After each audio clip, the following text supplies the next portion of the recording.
आमीन। तो इसी तरह मैं खुदा के खूबसूरत खादम बुजुर्ग जो अरसा दराज से खुदा की खिदमत कर रहे हैं, जब से ये कराची शहर आए हैं, हमारी अच्छी फेलोशिप, रात में भी हम लोग एक साथ ही थे, फेलोशिप हो रही है। तो मैं वेलकम करूंगा, मदू करूंगा पास्टर इकबाल शफीक को, आप सबकी भरपूर तालियों में।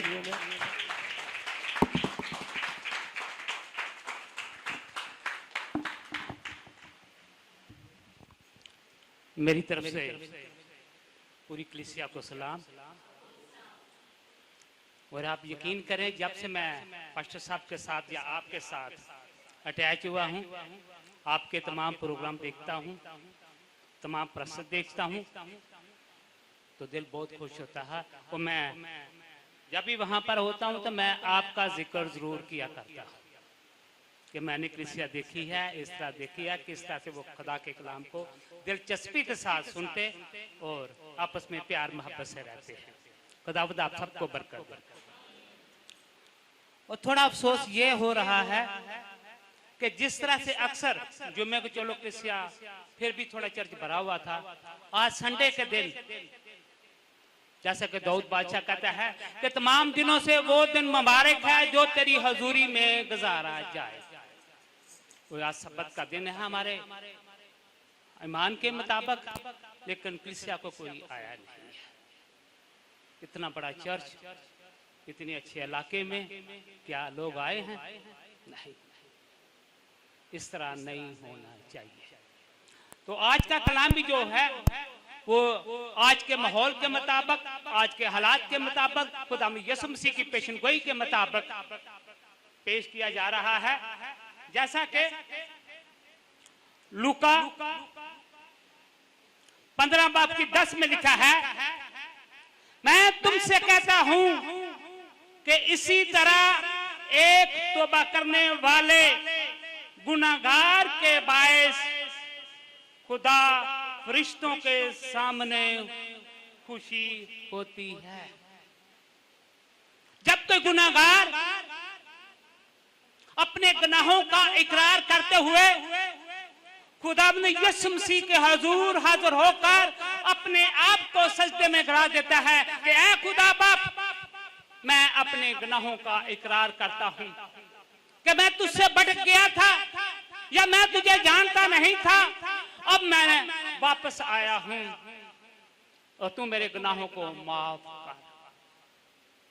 तो वो हमारा खुदा जो रहीम है, जो करीम है, जो कहर करने में धीमा और शफकत में गनी है, जो हजारों के गुनाह तकसीरा और खुताओं को माफ करता और पीठ पीछे फेंक देता है, उन्हें याद नहीं करता। तो आज की इस आयत का जो इतलाक है वो उन ईमानदारों के साथ है, उन लोगों के साथ है जो खुदावंद के नाम को जानते हैं, जो खुदावंद के साथ साथ चलते हैं, लेकिन किसी वजह से फिर वो खुदा से दूर हो गए हैं। दुनिया की शान शौकत के हिसाब से या बुरी सोसाइटी के हिसाब से या किसी और मजबूरी के साथ, और दूसरे वो जो खुदावंद को जानते ही नहीं है, जैसे कि गैर कौमें हैं। तो खुदावंद इनके बारे में पहले कहता है, अगर हम ये पढ़ें इस्तिश्ना उसके 31 बाब की 10 आयत से पढ़ें, तो खुदावंद अपने बंदे मूसा से कह रहा है, तब खुदावंद ने मूसा से कहा, देख तू अपने बाप दादा के साथ सो जाएगा और ये लोग उठकर उस मुल्क के अजनबी देवताओं की पैरवी में जिनके बीच वो जाकर रहेंगे ज़िनाकार हो जाएंगे और मुझको छोड़ देंगे और उस अहद को जो मैंने उनके साथ बांधा है तोड़ डालेंगे। तब उस वक्त मेरा कहर उन पर भड़केगा और मैं उनको छोड़ दूंगा और उनसे अपना मुंह छुपा लूंगा और वो निकल लिए जाएंगे और बहुत सी बलाएं और मुसीबतें उन पर आएंगी। चनाचे वो उस दिन कहेंगे, हम पर ये बलाएं इसी सबब से नहीं आई कि हमारा खुदा हमारे दरमियान नहीं। उस वक्त उन सब बदियों के सबब से जो और महबूदों की तरफ माइल होकर उन्होंने की होंगी, मैं जरूर अपना मुंह छिपा लूंगा। खुदा पहले से ही मूसा से कह रहा है, ए मूसा, तू जब अपने माँ बाप से जा मिलेगा, अपने बाप दादा के साथ सो जाएगा, तो ये लोग मुझे छोड़ देंगे। क्योंकि खुदा ने कहा था कि ए बनी इस्राएल, आज मैं तुम्हें तुम्हारे बाप दादा के वादे के मुताबिक वो मुल्क दे रहा हूं जहां दूध और शहद की नदियां बहती हैं, लेकिन मैं तुम्हारे सामने बरकत और लानत रखता हूं। बरकत उस हाल में जब तुम मेरे हुक्मों पर चलोगे, जब तुम चलते उठते बैठते मुझे याद करोगे, तो मैं तुम्हें बरकत पर बरकत दूंगा। पहला मी और आखिरी मी बरसाऊंगा, जो के फसलों के लिए, जो के जमीन की पैदावार के लिए कसरत से फल देते हैं, और इससे तुम्हारे मालो जान में भी बढ़ती होगी, बरकत होगी। लानत उस हाल में जब तुम मुझे छोड़ दोगे और गैर कौमों में शादी ब्याह करोगे। जैसे कि लिखा है कि खुदा ने कहा था कि तू उन कौमों में जो आगे रहते हैं उनसे ना रिश्ता लेना और ना रिश्ता देना, कि कहीं ऐसा ना हो कि उनकी वो तुम्हारी बीवियां अपने देवी देवताओं की तरफ लेके जाएं, जिनको वो हाथ के बनाए हुए देवी देवताओं का पूजती हैं, तब मेरा गजब तुम पर भड़केगा।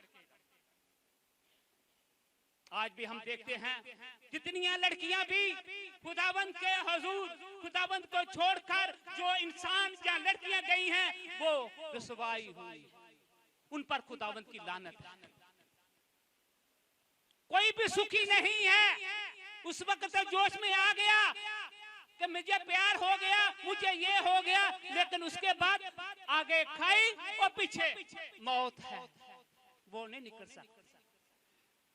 क्यों? कि उन्होंने खुदावंद के हुक्म को तर्क किया है। आज हमें खातमों का ये काम है कि वो अपनी कलीसिया की बच्चियों को सिखाएं कि प्यार मोहब्बत आपको अपने ही रिश्तेदारों में, बहन भाइयों में क्यों नहीं होता? क्यों बाहर जाते हो? क्यों खुदावंद के नाफरमानी करते हो?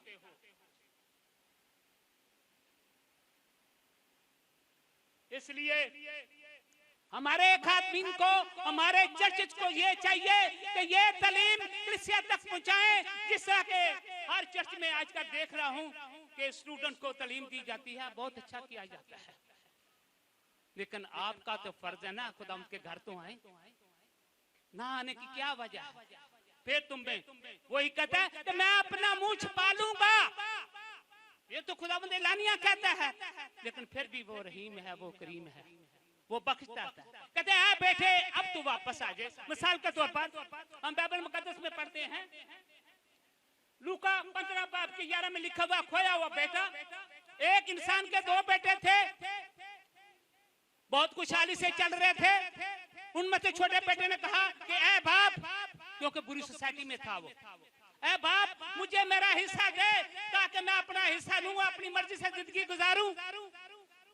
बाप था, उसने उसका हिस्सा दे दिया। जब उसने अपना हिस्सा ले लिया तो उसने सोचा, घर से लेकर सामान लेकर दूर दराज चला गया। जब वो याशियों में पड़ा तो सब कुछ खर्च कर चुका और मुल्क में काल पूछ पड़ा। और वो कहाँ जाए, भाई पैसा तो है नहीं, कोई मदद करने वाला तो है नहीं।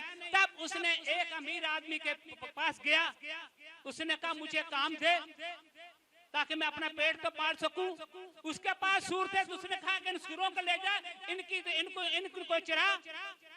जब वो चराता तो जो कुछ वो खाते उनके बच्चे कच्चे से अपना पेट पालता।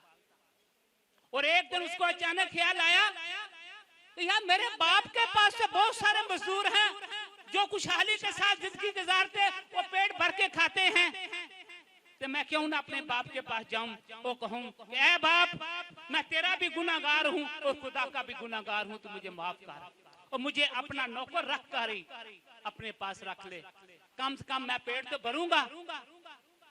तब जब वो आता है और उसके बाप को पता चलता है, वो फौरन भागता हुआ जाता है, अपने बाप को गले से लगा लेता है।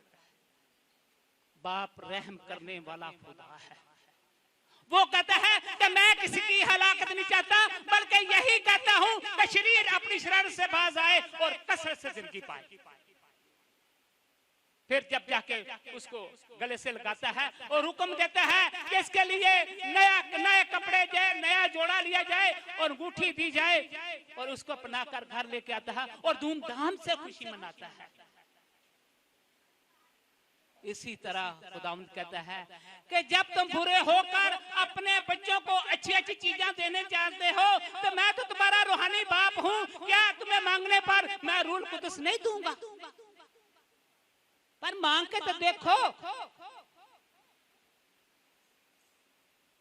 इसी तरह से खुदावंद कहता है, अब्रानियों 1 बाब की पहली आयत में लिखा है, अगले जमाने में खुदा ने बाप दादा से हिस्सा ब हिस्सा और तरह बेतरा नबियों की मारमत कलाम करके हमारे पास अपना मैसेज पहुंचाया कि अब भी तौबा कर लो। जिस तरह से नैनवा शहर था, जब वहां की बदी खुदावंद तक पहुंची तो खुदावंद ने यूना नबी को भेजा कि जाके मेरा ये पैगाम उनको दे कि अपने गुनाहों से तौबा कर लो, वरना मेरा अजाब तुम पर पड़ेगा। यूना पहले तो जाते ही नहीं है, आखिर गया, जैसे कि आप जानते हैं। जब जाकर उसने मुनादी की तो लिखा है कि तमाम लोगों ने, यहाँ तक के बादशाह भी अपने तख्त से उड़कर नीचे आया, शाही पोशाक उतारी और टाट ओढ़ा और सर में खाक डालकर गिर गया और हुक्म दिया कि तमाम जानवरों पर टाट ओढ़ दो, कोई ना खाए ना पिए, हर इंसान खुदाबंद के हुजूर खाकसारी इख्तियार करे। तब जब खुदाबंद ने देखा तो खुदाबंद ने वो जो अजाब उन पर भेजने वाला था, वो जो मुसीबतें उन पर भेजने वाला था, उससे बाज आया। जब यूना को पता चला तो ये देख रहा दूर बैठ के कि अब भी ये तबाह हुआ, अब भी ये तबाह हुआ। जब नहीं हो रहा तो कहता है, ऐ खुदा बाप, मैं जानता था, मैं इसीलिए नहीं आ रहा था क्योंकि मुझे पता था कि तू तबाह नहीं करेगा इन लोगों को। गर्मी का मौसम था, तब वो एक दीवार के साथ बैठा था कि अचानक वहां से खुदा ने बेल जगाई। वो बेल इतनी थी कि उस पर छांव करती थी, धूप की किरणें उस पर नहीं जाती थी, बड़ा आराम से रह रहा था।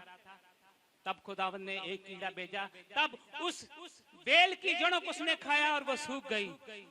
तब वो बड़ा पछताया कि ये क्यों सूखी है।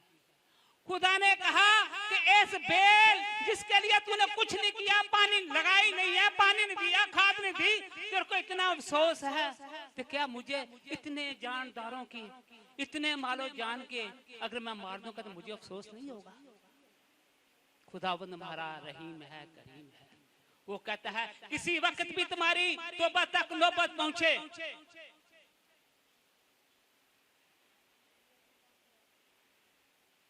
यर्मिया नबी, यर्मिया वो खुदा का बंदा है जिसे कहता है, ऐ यर्मिया, इससे पेशतर कि तू अपनी माँ के पेट में जाए, मैं तुझे जानता हूँ।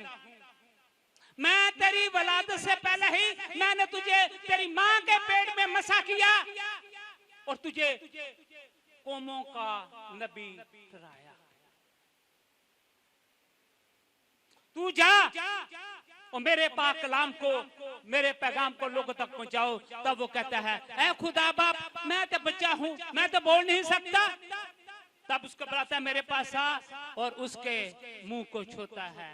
कहता है, जा, मैंने अपना कलाम तेरे मुंह में डाला, जहां कहीं जाएगा मैं तेरे साथ हूं। जा, तू लगा, उखाड़, बंधा दा और कायम कर, क्योंकि मैं तेरे साथ हूं। तब जब खुदावंद की कौम बनी इस्राएल खुदावंद से दूर हो जाती है तो कहता है खुदा कि जा तू यरूशलेम में, उस हैकल में जहां पर लोग आते और जाते हैं, उस वक्त ये हैकल बहुत बड़ी थी, वो पूरी दुनिया के लोग, पूरे शहरों के लोग उस हैकल में आकर दुआ नमाज के लिए जाया करते थे। कहते हैं जा उस रास्ते में खड़ा हो जा, यहाँ पर लोगों का आना जाना है, और उनको मेरा पाक कलाम सुना, ना बढ़ाना ना घटाना, जो मैं तुझे देता हूँ वही कलाम उन तक पहुंचा।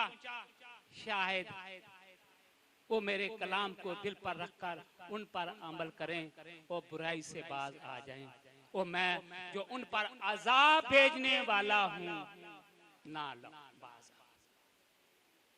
आज वही कलाम, वही असूल, ये खुदा उस वक्त बनी इसराइल से कह रहा था, आज ये कलाम खुदावंद हमसे कह रहा है कि ऐ मेरे लोगों, अपनी बुरी रवश से बाज आ जाओ। ऐ जवान बेटियों, मुझे छोड़कर जो गैर कौम में जाती है, बाज आ जाओ, नहीं तो मेरा अज़ाब तुम पर पड़ेगा। कब हम समझेंगे? जब तक हम खुदावंद के घर में नहीं आएंगे तो क्या सीखेंगे? कहां से सीखेंगे? कहां से कलाम मिलेगा? लिखा है खुदावंद के कलाम में कि अक्लमंदों के साथ, नाव के साथ बैठने वाला तो ना होगा, लेकिन अहमकों का साथी हिलाक हो जाएगा। जब बुरी सोसाइटी में पढ़ेंगे तो बुरी सोसाइटी में बुरी ही चीजें आपको मिलेंगी, और जैसे ही सोसाइटी में पढ़ते हैं आस्ता आस्ता उन पर रंग चढ़ता है। जवान बच्चों, कोशिश करो अच्छे लोग में उठना बैठना सीखो, वो खुदा में यकीनन तुम्हें तरक्की देगा हर तरह से। मैं जो यहाँ खड़ा हूँ, पहले भी गवाही दी है कि मैं कहता हूं कि मैंने खुदा से नहीं प्यार किया, मैंने मोहब्बत की, लेकिन उसकी बरकतें इतनी मुझ पर हैं कि मैं मजबूर हूं कि खुदावंद की खुशखबरी लोगों तक पहुंचाऊं। जितना भी उसने दिया है मेरी औकात से ज्यादा दिया है। मैं एक झोंपड़ियों में रहने वाला, आज खुदा ने मुझे महल अता किया है, तो मैं क्यों ना उसका शुक्र अदा करूं। जब मैं करता हूं तो जिसमें भी है पौलुस रसूल कहता है कि हर हाल में खुदावंद का शुक्र अदा करो। कम से कम ये देखो तो खुदावंद ने हमें तंदुरुस्ती दी है। वो देखो जिनके बाजू में कंबल इंसान नहीं है, फिर भी मेहनत मजदूरी करते हैं। रात को पास्टर साहब आए मेरे घर में, मेरा भाई है, उसको 2 साल तक उसको फालिज हुआ है। वो आज कुछ ज्यादा उसकी तबीयत खराब थी। मेरा प्रोग्राम तो नहीं आना था, लेकिन जब भाई था तो पता चला कि हालत बहुत खराब है, मुझे आना पड़ा। ना वो बोल सकता है, ना वो आगे पीछे मूव हो सकता है। वक्त गुजर गया, इससे पहले कि खुदा तुम्हारे गले को खींचे, गले के बांध से पकड़े, अपने आप को खुदावंद के लिए तैयार करो। हम देखते हैं कि हिजकिय्याह बादशाह था, दिखा है कि वो बीमार पड़ गया। वो खुदावंद ने यशायाह नबी की मार्फत उसको पैगाम भेजा कि तू अपने घर का इंतजाम कर ले, तू मर जाएगा। तब यशायाह आया, उसने कहा अपने घर का इंतजाम कर दे, तू मर जाएगा। और लिखा है कि वो दीवार की तरफ मुंह करके रोया और चीखा चिल्लाया कि ऐ खुदा बाप, मैंने अपनी सारी जिंदगी तेरे हुक्मों के मुताबिक गुजारी है।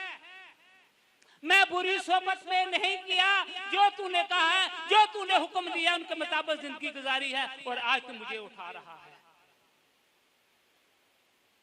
तब वो मैसेज देने वाला यशायाह अभी शहर के सेंटर में ही नहीं पहुंचा था कि फौरन खुदावंद का कलाम उस पर ज़ाहिर हुआ कि ऐ यशायाह देख, मैं अपने बंदे के आंसू देख रहा हूं, इन्हीं पांवों पे वापस जा और उसको बता दे कि तू मरेगा नहीं, बल्कि मैंने तेरी 15 साल उम्र और बढ़ा दी है। इसलिए जब हमारे पास कुछ होगा तो फिर ही खरीदेंगे ना। को थोड़ी बहुत ही कमी पेशी होगी तो दुकानदार देगा, कोई बात नहीं यार बाद में दे देना। तो जब तुम्हारे पास ही कुछ नहीं है तो क्या तुम लेने जाओ?